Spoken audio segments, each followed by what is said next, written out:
Muito bem, estamos aqui novamente para a terceira conversa com a nossa querida amiga, irmã em Jesus também, a Érica, psicóloga Érica Nakano.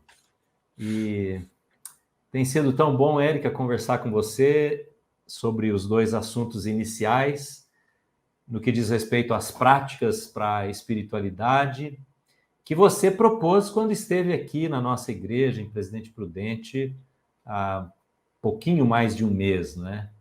E depois de lá, nós estamos trocando mais detalhes em miúdos, né, como se diz, aquele assunto das práticas recomendadas para o desenvolvimento da espiritualidade. Então, Érica, é um prazer ter você de volta ao nosso podcast Centralcast e vamos conversar sobre o nosso terceiro tema. Mas antes de entrar, Érica, você vai dizer o seu oi aí e já queria pedir para você divulgar esse encontro também Sim. nesse tema, né? O trajeto para a espiritualidade, que você está envolvida.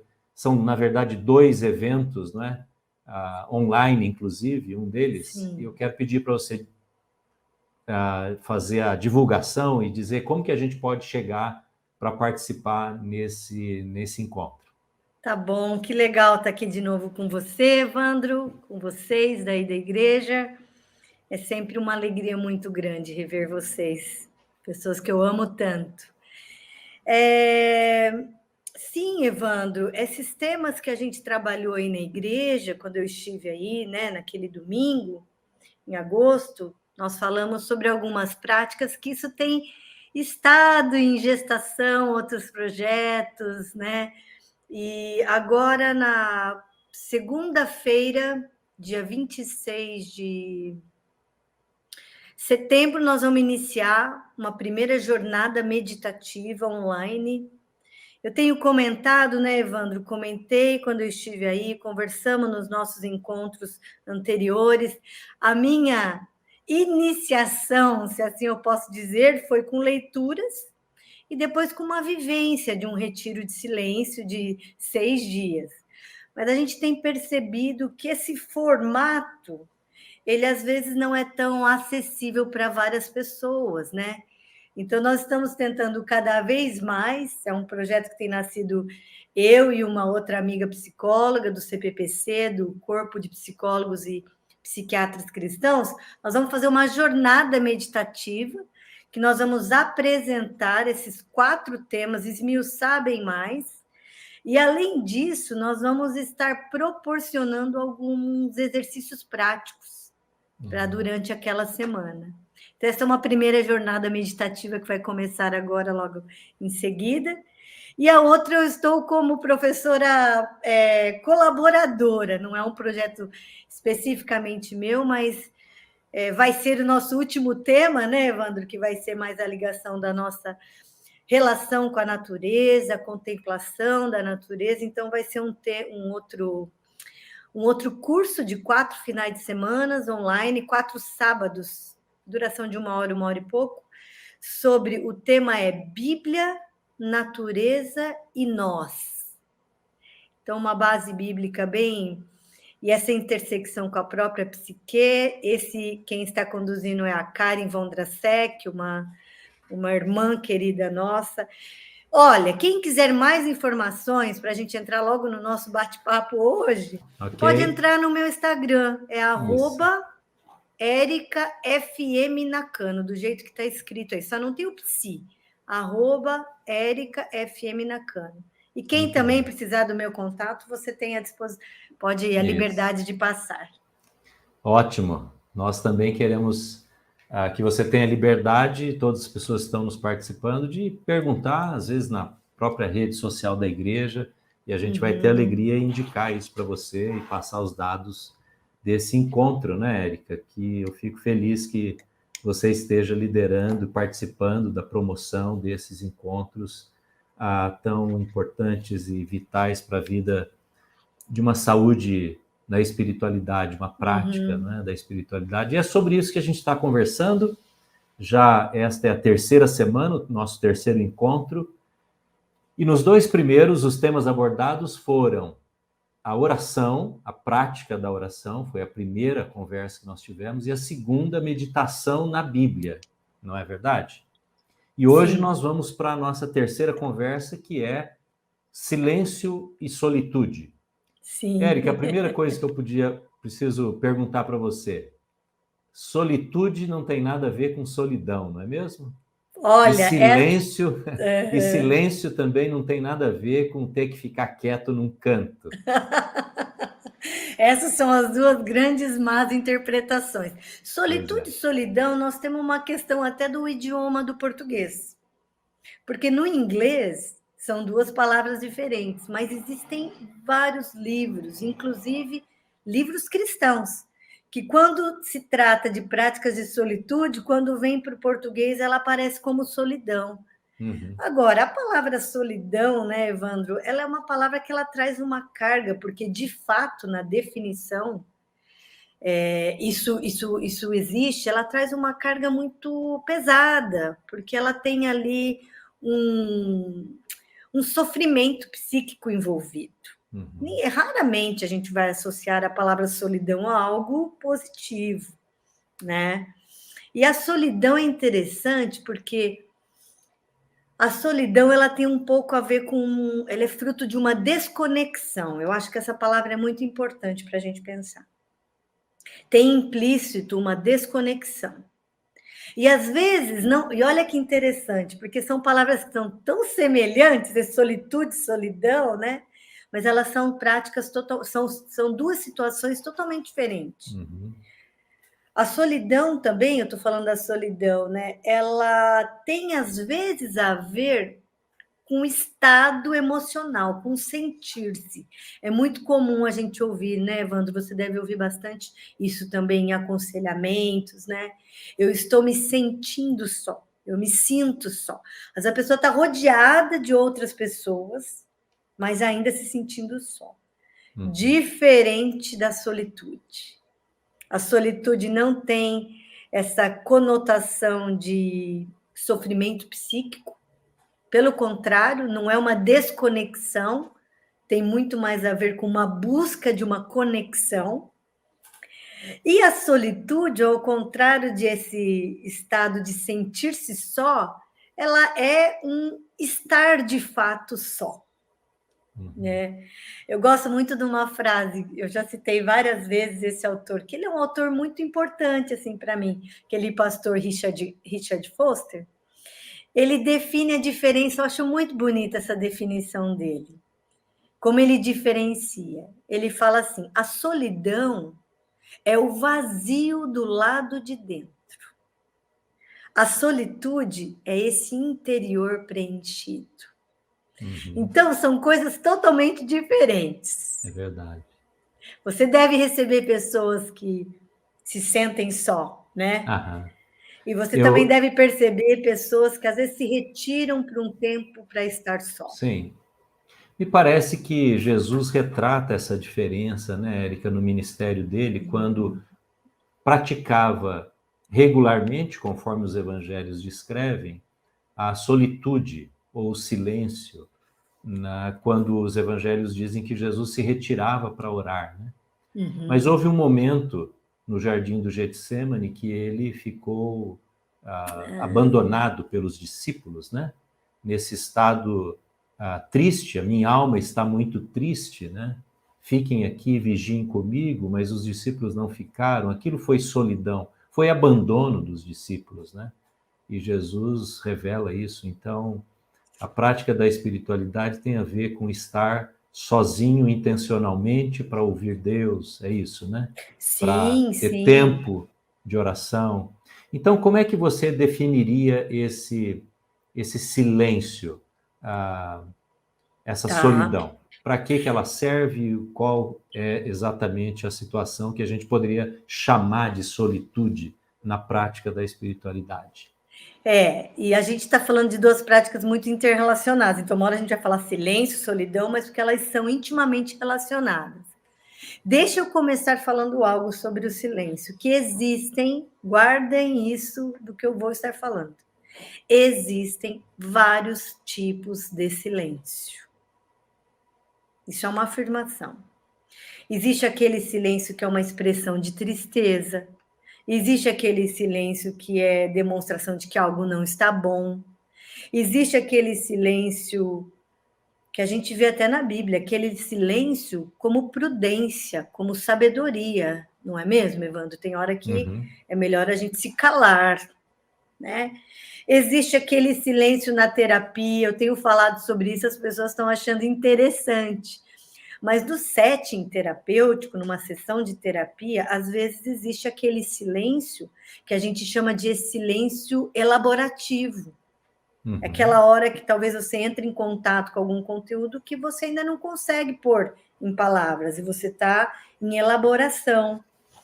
Existe aquele silêncio que ele é fruto de uma coerção. Você pega um abusador, por exemplo.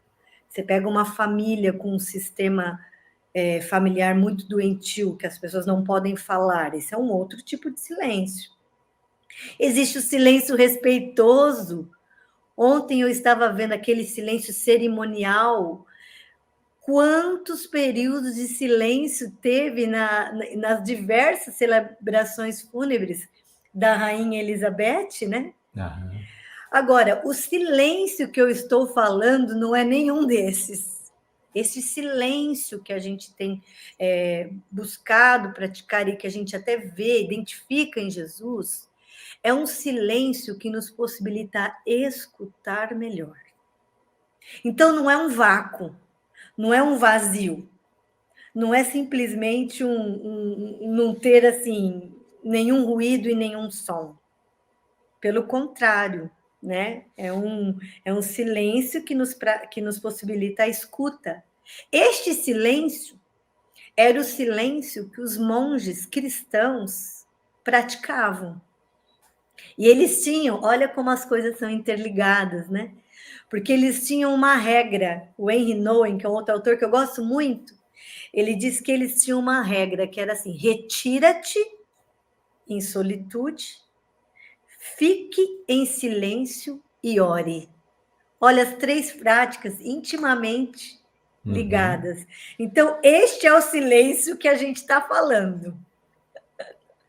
Ô, Érica, então, retira-te, não necessariamente você está falando de uma retirada que envolva muita geografia, quer dizer, eu preciso ir para um sítio, eu preciso ir para uma praia.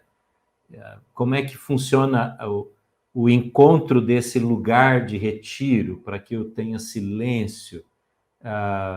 Que tipo de barulho eu preciso evitar para poder considerar que aquilo é silêncio? Porque às vezes, né, Érica, o barulho não está só no ouvido, né? Sim. Só no externo, o barulho está na alma, né? Então, que lugar de silêncio é esse? Nós falamos, você citou das células que tem o quarto de escuta, o lugar de escuta. Esse é um lugar de silêncio, né?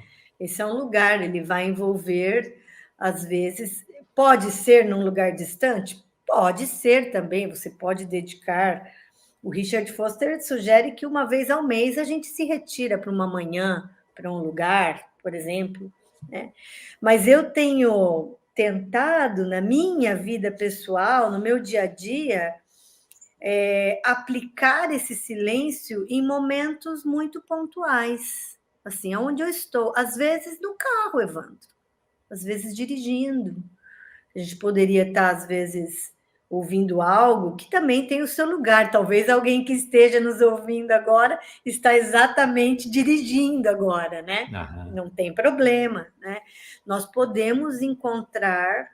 Alguém me perguntou assim, Evandro, semana passada, como que a gente pode inserir esse silêncio no nosso dia a dia? Porque parece que é algo tão distante, parece que é algo tão longe. Nós não somos monges, monjas, nós temos uma vida, né? E eu tenho dito assim, olha, a gente não consegue silenciar o mundo ao nosso redor. É como tentar silenciar um rio. A gente não consegue. Mas eu consigo sentar perto desse rio e me silenciar, por exemplo, né? Eu tenho pensado assim, sabe aquela famosa higiene do sono? Isso tem algo 3, 4 semanas para cá que eu tenho praticado. Eu Aham. tenho tentado pegar algumas daquelas orientações da higiene do sono e trazer para a minha vida durante o dia. Uhum. Então, por exemplo, neste semestre, a nossa filha, 2 dias da semana, ela não almoça em casa. O Cazu normalmente almoça na empresa, ele não almoça em casa. Então, nesses 2 dias, quando eu vou sozinha para a cozinha almoçar, eu não levo o celular, eu não ligo nada, e eu procuro fazer ali a minha refeição em silêncio, 15 minutos, 20 minutos, algo muito simples. Uhum. Não levo nenhuma tela. Eu tento remanejar assim a agenda, Evandro. Por exemplo, hoje, que é um dia que nós estamos aqui nessa conversa, eu remanejei algumas coisas que eu já fiz, algumas ligações, eu atendi telefones, mas eu tento, se eu posso, separar alguns períodos assim que eu vou estar mais com leituras, com outras coisas. Certo. Então, um remanejamento às vezes simples, não precisa, se eu esperar. Isso foi um grande choque, porque quando a gente volta de uma imersão de um retiro de Aham. silêncio, a gente não consegue operacionalizar isso para o nosso dia a dia, né? É assim Verdade. que eu tenho buscado nessas Aham. coisas simples e práticas, né? Eu penso também, né, Érica, que nós estamos falando sobre 4 práticas que você está propondo e que são práticas muito tradicionais, né, que realmente são praticadas há muito tempo e por muitas pessoas. Mas nem sempre, a gente sabe que nem sempre é possível unir as 4 práticas sequencialmente durante um período do dia. Então, para poder executar as 4 práticas, você teria que ter 2 horas disponíveis, É ou verdade. um pouco menos, ou um pouco mais, como é num retiro que nós nos dedicamos o dia todo para aquilo. Então, também, quem sabe, encontrar alguns períodos do dia, ou logo de manhã, às vezes até mesmo enquanto a pessoa está deitada. Ela Sim, pode ter a prática do silêncio, às vezes abre um pouquinho a luz da janela, né? Abre a janela para ter um pouco de luz, ou uma meia luz ali num pequeno abajur que mantém o ambiente ainda quieto, visualmente falando, para os olhos, né?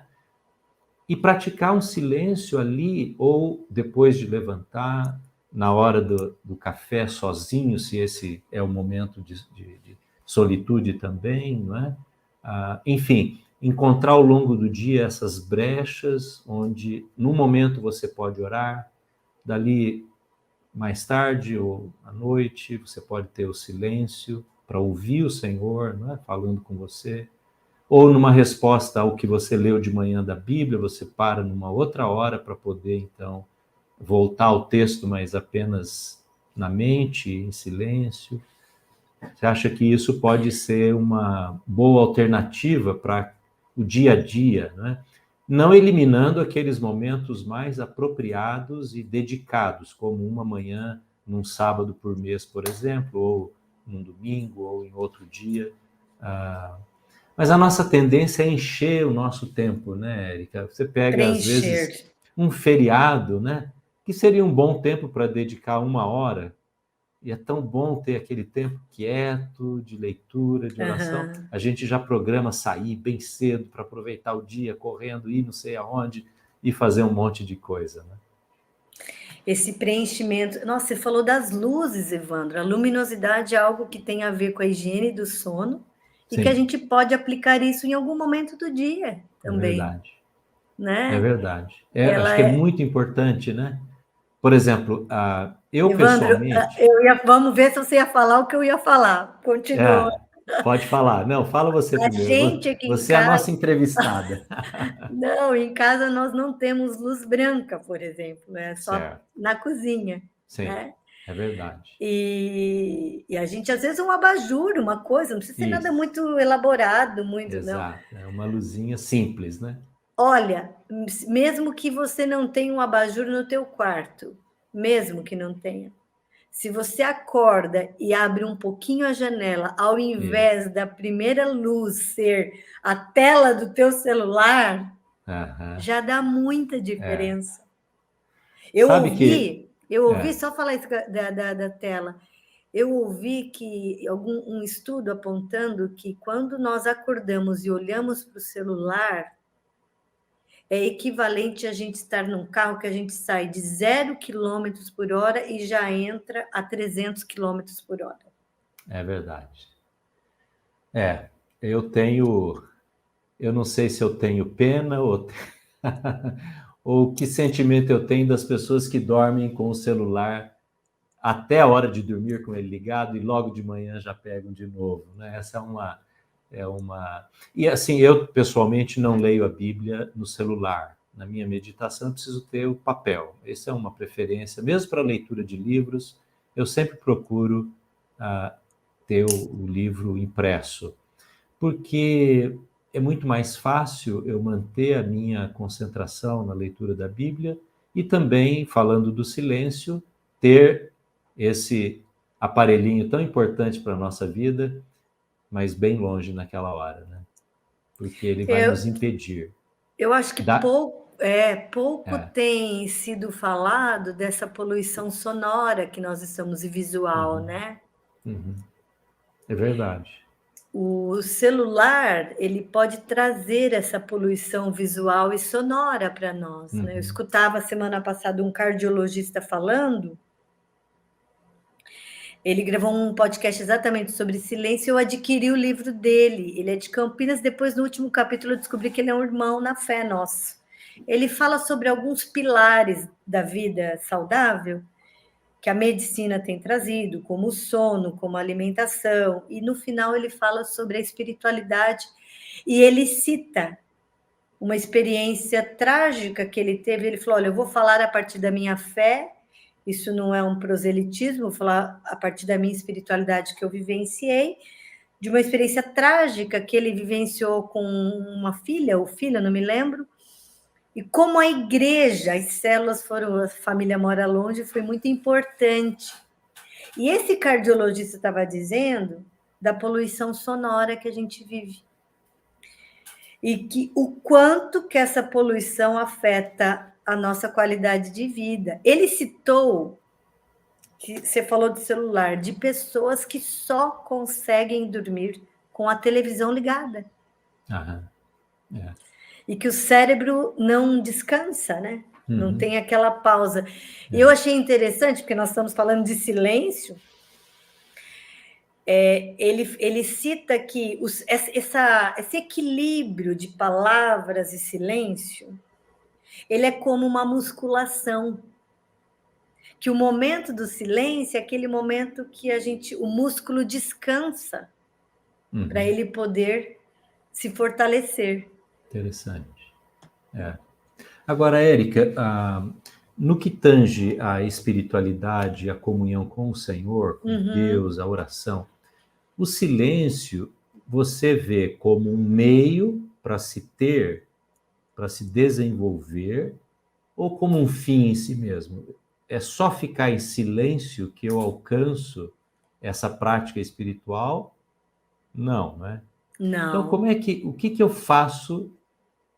Parece até estranho dizer, né? O que eu faço quando eu estou em silêncio? Porque o silêncio implica em não fazer muita coisa, mas como é que funciona?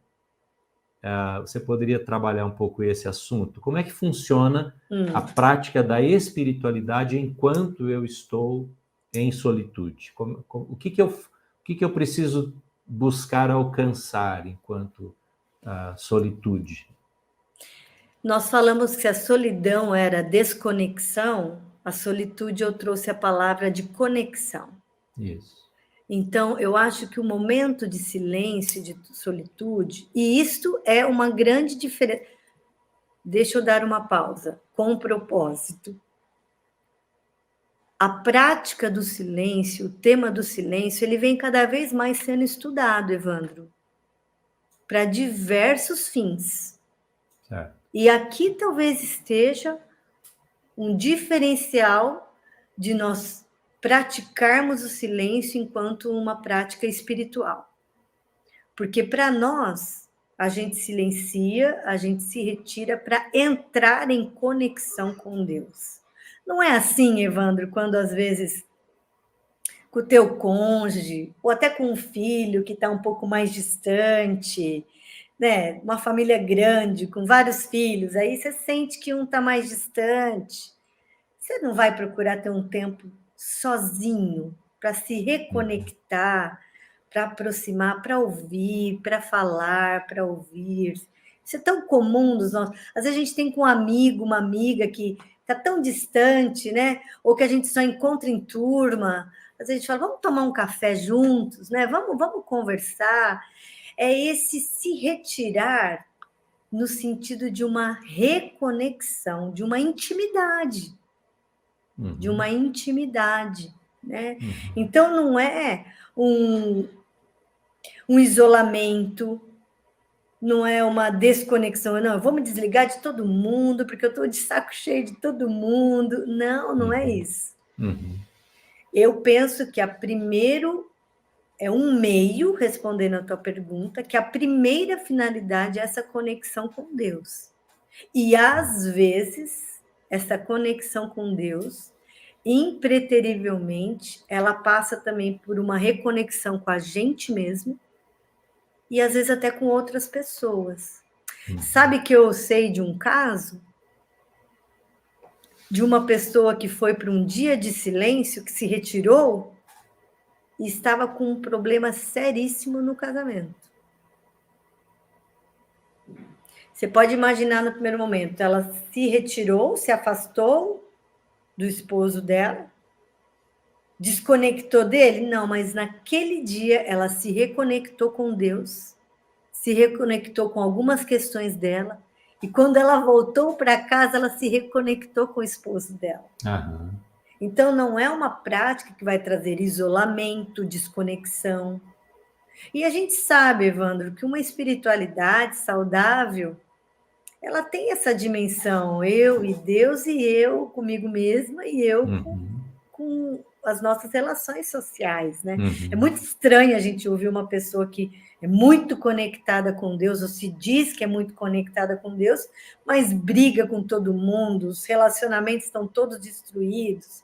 E o contrário também, né? Uma pessoa que fala que, não, eu tenho muitos amigos, meus relacionamentos são ótimos, mas ela não tem essa conexão com Deus. É o vertical e o horizontal, né? Verdade, Quer dizer, o tempo de silêncio e solitude é para que eu dê oportunidade para que as vozes que querem falar comigo, pode ser a minha voz interior, pode ser o Espírito Santo trazendo alguma realidade que eu não estava percebendo, ou pode ser, às vezes, um versículo, um texto bíblico que volta para a minha mente, para o meu coração. Seria um período em que o silêncio permite que essas, eu chamo de vozes, né? Mas para que essas impressões possam achar um lugar de escuta dentro de mim. Às vezes a minha própria voz, a minha alma clamando por perdão, por reconciliação. Você falou dessa pessoa no casamento, clamando por talvez mais paciência. Quer dizer, essas percepções acontecem nesse silêncio. Sim, esta pessoa em específico, a partilha dela foi de que nesse silêncio, uma frase que o esposo repete várias vezes, quando ela se retirou, aquela frase fez sentido. Então, ela ouviu o que o esposo dizia. E a frase era: eu sei que acontece isso, mas eu te amo. E ela não se sentia amada por ele. E em solitude com Deus, ela ouviu o esposo. Parece estranho, mas a gente se retira para a gente escutar melhor. Eu acho que eu falei essa frase quando eu estava imprudente. O Thomas Merton, ele fala que o silêncio ajuda a gente a fazer distinções. E às vezes, na conversa, né, desse casal especificamente falando, era tanta coisa misturada que quando ela se retirou, ela falou, mas ele fala que ele me ama. E ela ouviu. Então, porque é muito comum essa reconexão também com a gente mesmo, né, Evandro? A gente entra em contato, às vezes, com lados sombrios nossos. com a nossa inveja, com a nossa ira, com a nossa raiva, com o nosso medo, né? E a gente sabe que essas emoções elas estavam presentes até nos discípulos. Jesus, né, tinha discípulo ansioso, com medo, nervoso, briguento, né? Então nós também precisamos da nossa natureza redimida, né? Então ela envolve sim essa reconexão, essa aproximação com Deus, e que vai ter esse desdobramento no nosso relacionamento com a gente e com as pessoas ao nosso redor.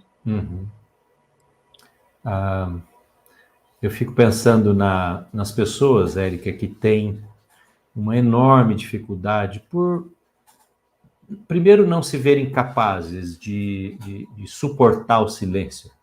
Quase que é um barulho muito alto. O silêncio faz um barulho muito alto, né?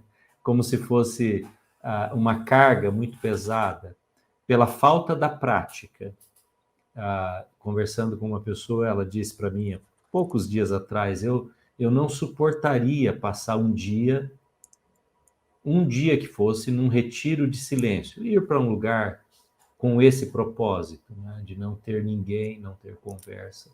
E eu entendo, porque nunca experimentou isso, né? E hoje, com o que a gente estava falando de tecnologia, o tempo todo nós estamos com alguma interferência, alguma luz, alguma mensagem, algum áudio, alguma música, sempre com algum barulho, né? E são coisas boas, mas é só isso, né, que a pessoa tem. A outra razão é porque no silêncio, você falou, não é? A gente encontra com a gente mesmo. E isso, às vezes, vai ser necessário reconhecer o erro, até sair dali querendo pedir perdão, reconectar com alguém, reconhecer diante de Deus. Agora, nos cultos, antigamente, né, alguns anos, algumas poucas igrejas mantêm aquele período de silêncio, que às vezes é apenas 1 minuto, 2 minutos, chamado oração silenciosa, que também é uma prática muito pouco usada hoje em dia. A minha pergunta para você, então, seria assim: uma pessoa que ela tem uma prática comum, não é, rotineira de leitura da Bíblia, ela procura orar também, e colocar diante de Deus. Como que ela pode começar, talvez com essa que é uma área mais fraca, né, menos praticada? Como começar? A gente já falou um pouquinho disso agora há pouco, mas tornando isso bem prático, assim. Uma pessoa que não está acostumada com silêncio, como que ela vai começar esse tipo de silêncio? Eu gostei do que você falou no início, os vários tipos de silêncio. Quer dizer, falando agora deste silêncio, que é o encontro consigo mesmo, com Deus, com a palavra. Como começar, Érica? Você falou até do teu exemplo, né, no almoço. Você poderia dar mais algumas dicas práticas para alguém iniciar essa jornada? Sim, eu acho que a gente poderia, falando em prática espiritual, enquanto, né, devocional, Evandro, não o silêncio por si só, eu acho que eu indicaria o começo ou pela leitura da palavra, você ler e silenciar, eu começaria por isso. Certo. Ou pela natureza, que vai ser a nossa próxima conversa. O Anselmo Grun diz que essa pergunta foi feita para ele. E eu vou falar agora, a gente pode repetir na nossa próxima conversa. E ele falou assim: como que eu acesso esse silêncio? E ele falou assim: eu começaria pela natureza que eu tenho à minha disposição. Ele não está dizendo pela natureza, as florestas. Eu não tenho florestas aqui onde eu estou. Eu começaria pela natureza que eu tenho à minha disposição. Então, eu começaria. Se você gasta 30 minutos lendo a Bíblia, se você pega o teu devocionário, daí depois tem um texto bíblico, você vai na tua Bíblia ler, daí você lê. Eu, por exemplo, tiraria. Não precisa fazer sempre isso, não existe uma regra, né, Evandro? Não existe. Mas são ótimos devocionários que às vezes vem aquele versículo e a meditação pronta já. Isso. Com um tema que eu tiraria aquela parte, eu ficaria só com o versículo, 5 minutos. Uhum. Eu faria uma oração: Deus, fala comigo. Talvez não vai ser ali. E levaria, daí sim, no almoço, se você tiver como eu, algum dia que você almoça, que você vai ficar 5 minutos sem o celular do teu lado, você tenta lembrar aquela passagem. E fala comigo.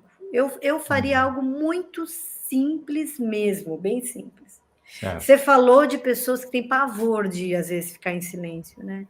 É tão interessante que as pessoas têm uma outra má interpretação, é de que a gente vê aquelas pessoas mais tímidas, mais introvertidas, a gente acha que essa pessoa, ela super é fácil para ela ficar em É silêncio. verdade. E ao contrário também, a gente vê uma pessoa que é espontânea, que fala mais. Eu sou uma pessoa comunicativa, mas a gente acha que essa pessoa nunca conseguiria ficar no silêncio. O que eu tenho visto, isso é algo bem, bem pontual, é que as pessoas que têm solidão, que sentem solidão, elas têm dificuldade do silêncio. Uhum. As pessoas que se sentem sozinhas, elas vão cada vez mais querer estar com pessoas para tentar, de alguma forma, alimentar essa sede, essa fome dela.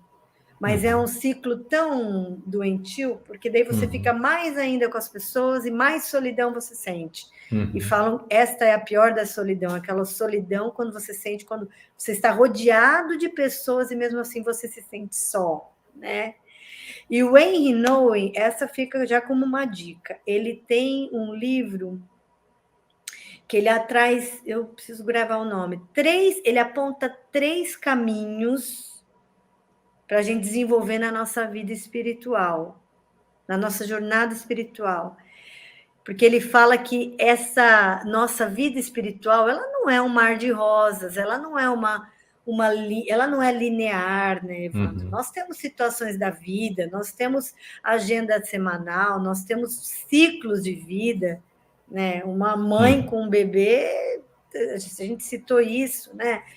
Então, mas ele fala que a vida espiritual é um desafio, é um movimento constante da gente sair de algumas polaridades. Então, ele traz 3. Ele fala que é sair da solidão e alcançar a solitude, é sair da hostilidade e alcançar a hospitalidade, e sair da ilusão e alcançar a oração. E nesse trajeto da solidão para a solitude, ele cita algo muito bonito. Ele fala que a gente precisa ter coragem de entrar em contato com essa nossa solidão, do deserto, no deserto da solidão. E a partir do momento que a gente vai tendo essas práticas, esse deserto da solidão, ele é bem poético, se torna um jardim da solitude. Então, como começar? Começando com coisas pequenas. Né? Eu dei alguns exemplos. Você tem alguns exemplos, Evandro? Como é que você faz no teu dia a dia? Eu encontro esses buracos de possibilidades, porque nem sempre na minha agenda, eu encontro o mesmo horário para fazer a minha prática devocional. Porque, às vezes, um atendimento, uma situação qualquer do pastorado exige estar muito cedo, 6h30, 7 horas, num determinado encontro, num determinado atendimento. Então, eu procuro encontrar brechas, normalmente elas acontecem bem cedo, ou então, quando não é possível, em outro horário. Pode ser à noite, normalmente nos extremos do dia, ou da manhã, ou da noite, né? Nos extremos dos horários.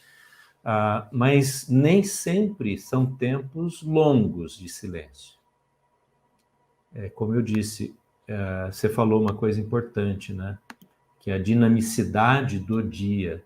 E a prática da espiritualidade também nos ajuda a nos livrarmos das regras Sim. e das normas, mas é uma prática de um estilo de vida, um princípio de vida, e você adequa no seu dia a dia para que isso aconteça. Como eu disse, às vezes, na manhã, um texto que eu estou meditando, às vezes no dia anterior, e ao amanhecer, como eu acordo muito cedo, e não tenho dificuldade com isso, ou ainda quando está escuro, ou quando as frestas da janela ou da porta já começam a trazer luz, aquele é o meu período de silêncio. Já consciente, já acordado, né? Não tô silenciosamente dormindo, não. Mas realmente pedindo para o Senhor trazer clareza sobre a minha vida, sobre algum assunto, sobre o texto que eu li, como eu disse, né? Assim eu tenho feito. E também reservando mais ou menos mensalmente um tempo maior, aí de 1 hora, de 2 horas, pelo menos. E esse silêncio também, no meu caso, envolve, esse mais longo, envolve também a natureza. Envolve um gramado, envolve um lugar na sombra, embaixo de uma árvore. Veja, e não é fazendo uma atividade. Eu vi uma pessoa falar comigo esses dias sobre silêncio andando de bike, quando a gente estava falando sobre prática devocional. Mas eu não entendo que isso seria essa prática de silêncio. Isso é uma prática de lazer, de saúde emocional, saúde física, muito importante. Que você está fazendo em silêncio. Isso. O silêncio... objetivo não é silenciar para escutar, o objetivo é a atividade. Exatamente. O silêncio é só a circunstância que aquela prática exige, né? Porque se for fazer bike com mais 10 pessoas, já acabou o silêncio. Então, sim, a atividade é o foco ali, como você disse. Mas porque ele exige esse silêncio quieto. Eu digo silêncio quieto, parece uma contradição, mas andar de bike pode ser muito silencioso, mas ele é a atividade silenciosa, é em atividade, é um silêncio ativo. O silêncio que parece que nós estamos falando é um silêncio de acalmar o corpo, de não ter movimentos que exijam o meu esforço ali, né? Às vezes até uma caminhada leve pode ser muito boa, muito silenciosa também nesse sentido, especialmente quando envolve a natureza, né? Então isso também tem sido a minha busca, mas normalmente eu não faço isso com uma atividade, eu faço isso sentado, quieto, ou deitado perto de algum lugar que eu veja o sol, o céu, né? O céu, ou uma planta, ou sentado numa rede, deitado numa rede, alguma coisa assim. Às vezes facilita fechar os olhos, né? Isso, exatamente. Por isso que, dependendo da atividade que você está fazendo, você não consegue esse silêncio, né? Não. É quase que como silenciar para ouvir. Então, você não é possível exatamente isso, mas você silencia também alguns outros sentidos, né, sensoriais, para você ficar com o ouvido. Isso não tem nenhum problema. Isso não tem nenhum problema. Ótimo. Muito bem. Bom, nós já estamos aqui há 45 minutos conversando. Passa rápido, né? E nós estamos chegando ao fim deste episódio sobre a prática da solitude e do silêncio. E, novamente, como a Érica disse no início, se você não pegou lá o início do nosso podcast aqui, da nossa conversa, volte lá e veja a divulgação que ela fez de um encontro presencial. É um presencial e um online, é isso? Não, os dois online. Os dois são online. Ok. Que está lá no Instagram da Érica, como está aí na tela, Érica FM Nakano, @Érica FM Nakano, e você pode conferir como participar desse projeto, né? Para ajudar pessoas, né, Érica? Sim. A praticar a espiritualidade. A colocar essa espiritualidade no nosso cotidiano, Evandro, independente de eventos, de momentos específicos, é algo bem com uma aplicação prática mesmo. Érica, eu queria terminar com uma pergunta. É uma pergunta, talvez, que vai envolver uma outra conversa, num outro podcast. Você é psicóloga e você é mãe. A Sofia Sim, tem 10 anos. Como que uma mãe, um pai, uma família pode ajudar a criança que também está sendo sugada, né, por esse barulho que existe em tudo que ela convive, a experimentar pequenas doses assim homeopáticas, pequenininhas de silêncio, porque uma criança também ouve ao Senhor, ela deve ter essa oportunidade de olhar para dentro de si, de avaliar, de pensar na vida, nos amigos, na reação que ela está tendo com os pais, etc. Né? Como que você diria para uma mãe, um pai que está querendo também ajudar o filho a aprender a solitude? Uma criança consegue viver a solitude e o silêncio? sim, diferente de solidão, inclusive. Nós temos. Eu não consigo responder essa pergunta sem afirmar que com momentos sem telas. Isso não tem conversa, tem que ter alguns momentos assim.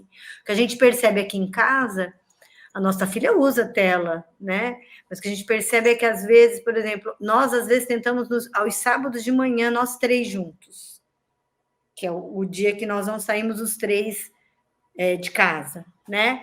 E se deixa naquele momento acordar e ficar na tela, depois ela não consegue o tempo de silêncio. É interessante, porque já teve um estímulo. Então, não existe. Se você quer preparar o teu filho, a tua filha para algum tempo, a minha dica prática é faça isso antes de que ela tenha usado a tela, a televisão, alguma outra coisa. Para a criança, eu acho que uma coisa muito interessante é o colorir. A criança ela não vai silenciar como a gente, que a gente vai fechar os olhos e ficar tão assim. Dependendo da fase mais velha, sim. Mas uma vez nós somos desafiados a leitura bíblica com a Sofia e depois a pintar um salmo em silêncio. Então, colore. Daí é claro que a criança ela vai estar balbuciando, ela vai estar falando, ela vai estar né? Isso é uma prática, mas ela está no silêncio, aquilo está entrando nela, né? Ela está. Então, nós fizemos algumas vezes isso em silêncio. Então, para a criança não fica aquele silêncio associado como algo ruim ou como uma punição. Fica sozinho no teu quarto, a gente sabe, castigo, né? Não pode nem falar mais castigo, sei lá o quê, mas enfim. Mas ela não associa a uma prática solitária sozinha. Eu acabei de ler um texto, não é cristão, uma pesquisa só sobre o quão bom seria, Evandro, inserir tempos de silêncio e solitude nas escolas. Ao contrário do que a gente possa imaginar, que se isso iria desencadear bullying ou afastamento, não. Inclusive, esse artigo trouxe uma coisa bem interessante, assim, que raramente, se um professor deu uma aula, está dando uma aula, e se ele vê uma criança em silêncio, olhando assim para a janela, ele vai já associar isso a algo de uma desatenção, a alguma coisa mais desse tipo, né?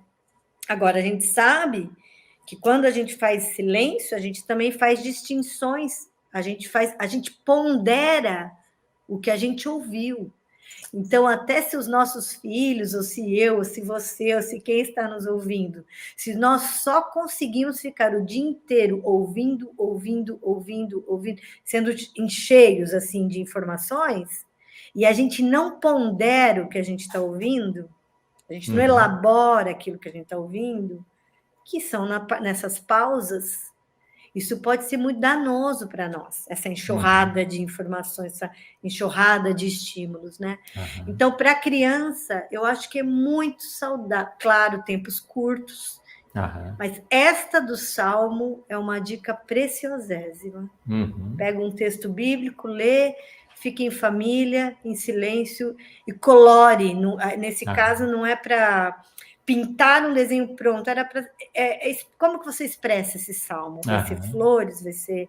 Sim. Vai entrar questões da natureza no nosso próxima conversa. Muito bem, muito bom. Podemos, quem sabe, conversar mais sobre esse assunto da criança um outro dia, né? Sim, sim. Obrigado, Érica. De nada. A gente se despede aqui. Semana que vem, outro episódio falando sobre a prática da contemplação da natureza. Tema extraordinário esse, né? Vai ser muito bom, tenho certeza. Eu não tenho nenhuma natureza aqui do meu lado, mas você tem uma árvore aí, né? Você já mencionou ela no outro podcast. Hoje, e semana que vem, no próximo encontro, ela vai estar junto com a gente também. Tá bom. Ok, Érica. Deus te abençoe. Até mais. Um abraço a você, a Sofia e o Cazu. Tá bom? Para vocês também todos. Tchau. Tchau, tchau.